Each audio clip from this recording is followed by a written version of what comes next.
footwear is always an interesting one.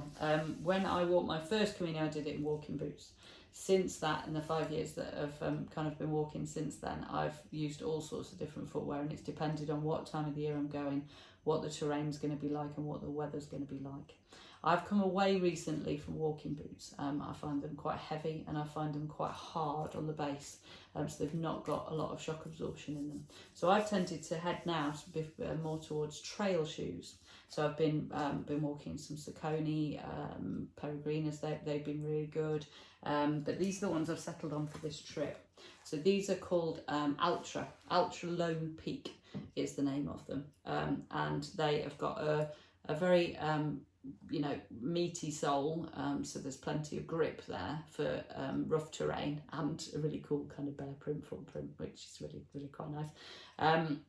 But one of the nicest things about them is the size at the front. They've got a really wide front part for your toes, and there's loads of room in there, and that is proving really comfortable for me to walk in.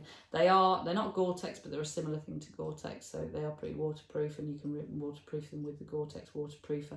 They've also got a hook on for your gaiters, which some don't come with, so that's quite something to look out for. One trick with your trail shoes or whatever you're wearing is trying to lock your ankles in. So a lot of people ignore this extra hole that there is at the top of trainers. So this extra hole here. But if you do your shoes up normally and then come back through that hole and then tie there really tightly, what that does is that kind of locks your foot in. And the best thing for preventing blisters is your foot not moving within the shoe. Just try and look at different ways to tie your shoes as well.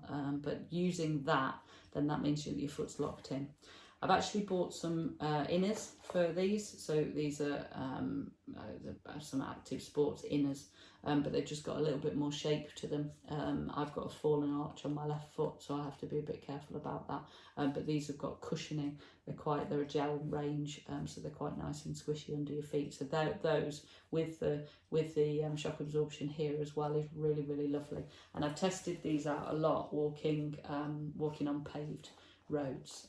So about 70% of what I'm going to be doing on the Camino del Norte is paved roads. So it's important to have the right shoe for the terrain that you're going to be on. The other thing I've got, so you could take 2 pairs of shoes, so you could take a walking boot and a trainer, but it just adds to the weight. These are about 680 grams with the inners in them, which is a lot lighter than you take for walking boots.